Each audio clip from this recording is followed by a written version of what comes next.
members, to have leaders such as Tish in our city who stand up and fight for what is right and just on our behalf. Please join me in welcoming Public Advocate Tish.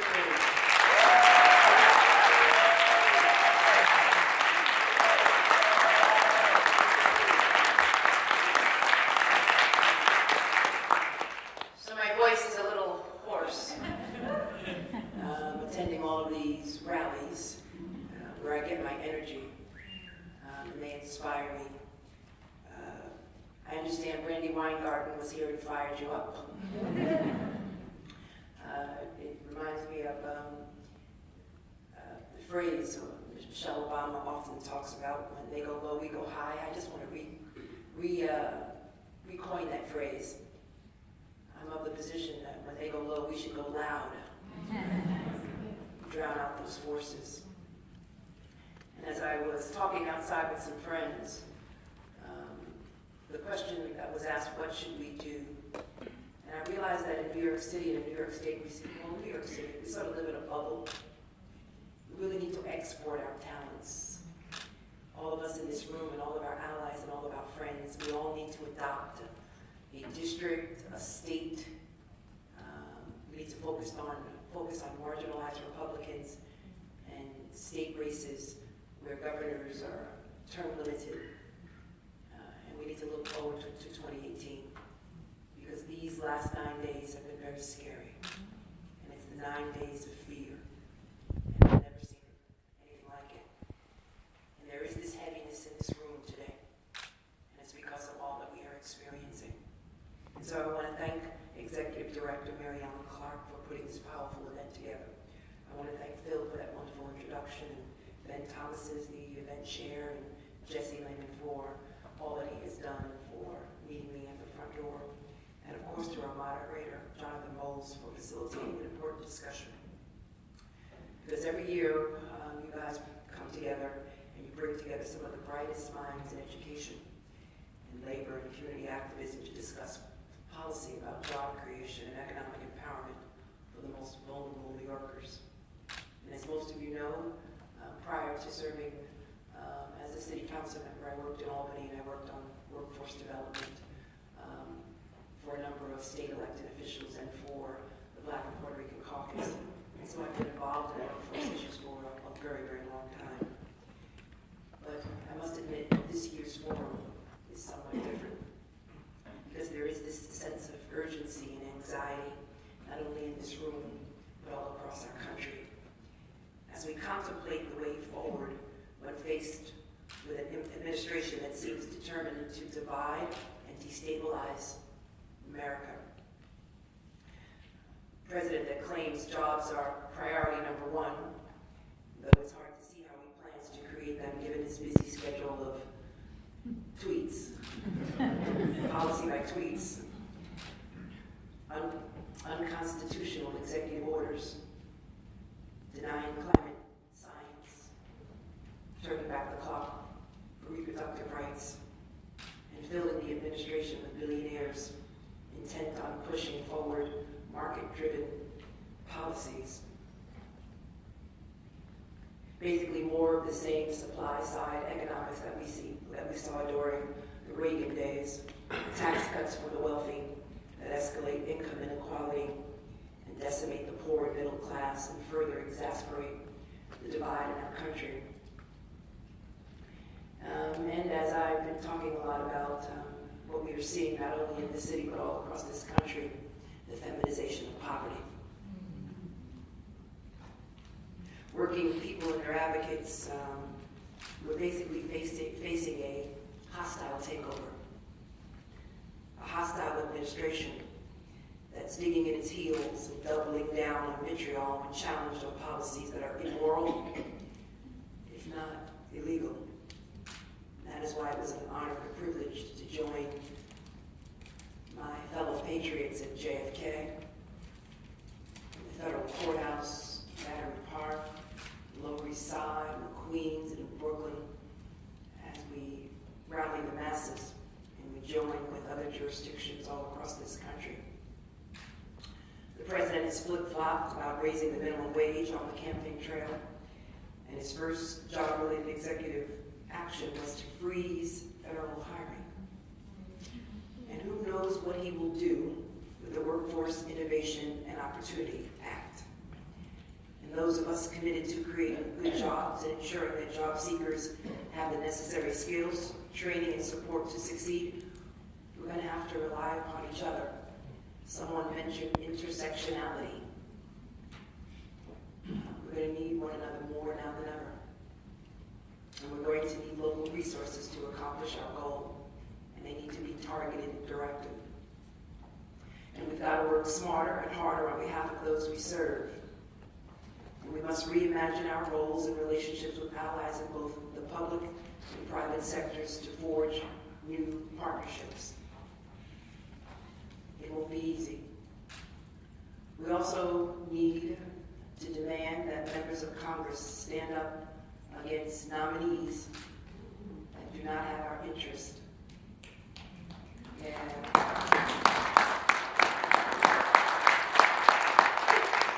mentioned outside that I'm very disappointed with some Democrats. And this is not the time to be a weak-kneed Democrat. This is the time that some Democrats in Congress need to get a spine. And they need to stand up.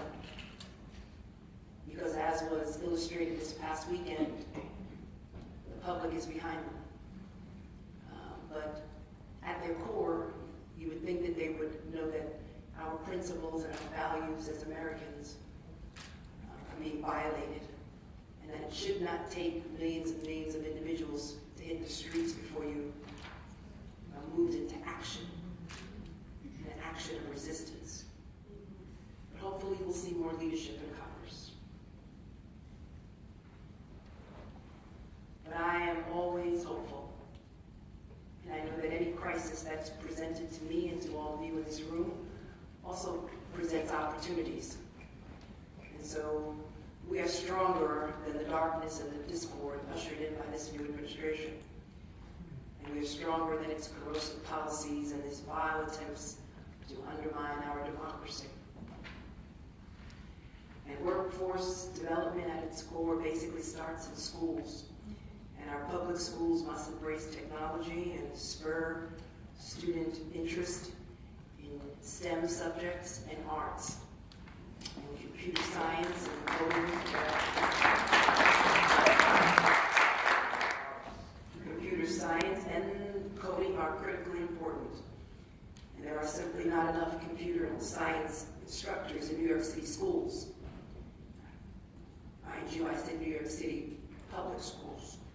And that is why I'm calling upon our governor to fund the campaign for fiscal equity, so that schools can hire technology teachers to close the widening digital divide, and that we can focus more on STEAM,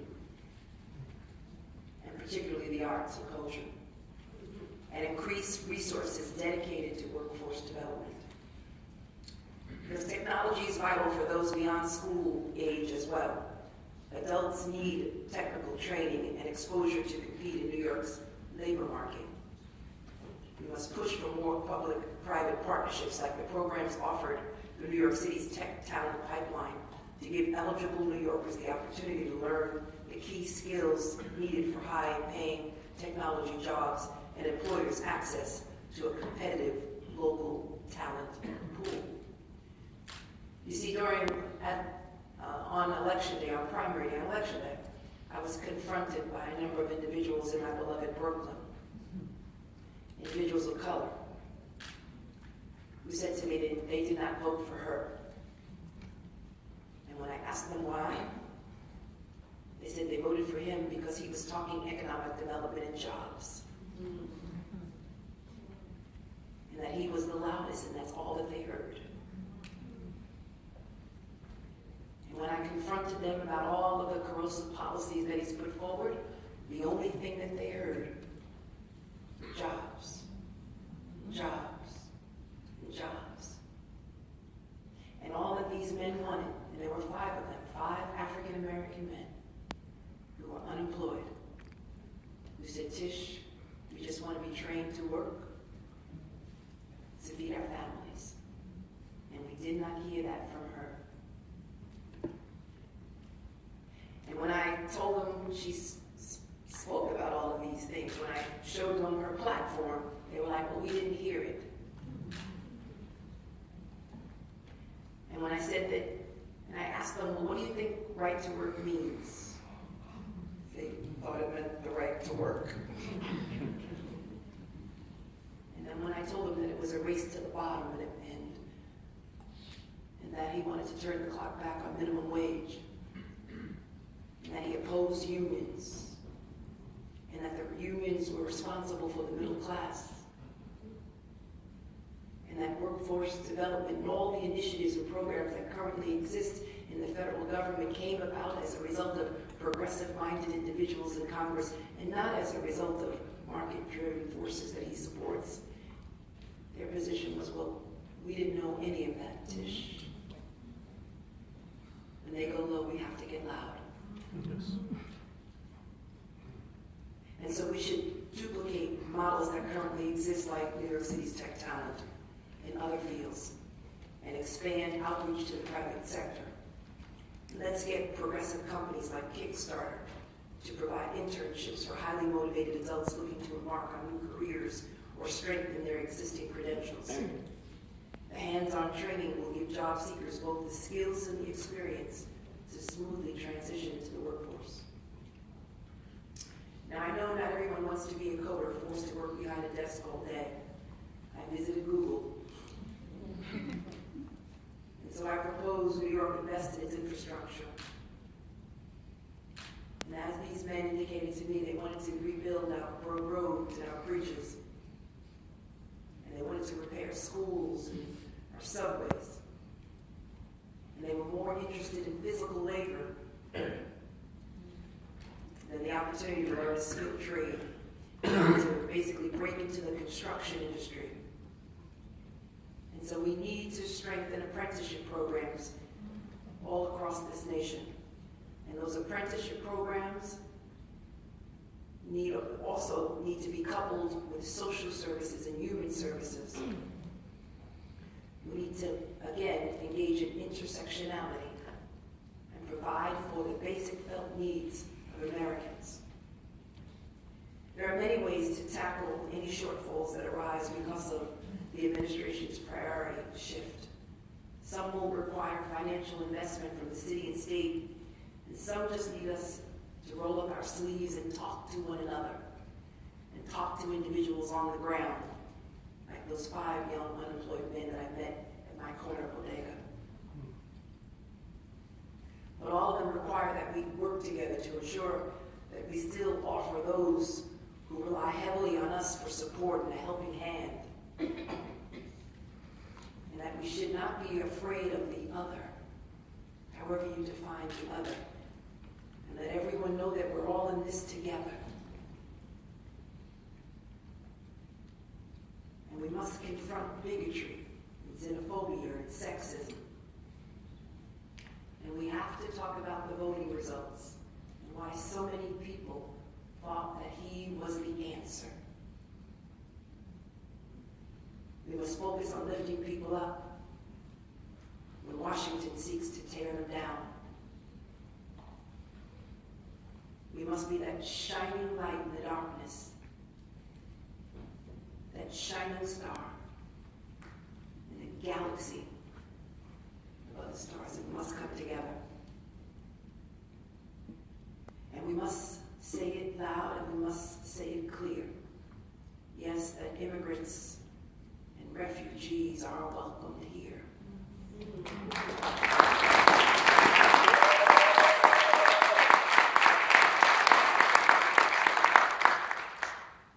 Because in the words of Dr. King, who viewed economic justice and civil rights as two sides of the same coin, we must learn to live together as brothers, or we will perish as fools. You know, there's a fool in the White House right now. We must stand in the courage of our convictions, knowing that we are on the side of fairness and justice. And knowing that his vision of America is not our vision of America. And knowing that we must never ever compromise our values, our principles, and our beliefs. And that we must stand together, and we must resist, and we must not be afraid of the consequences.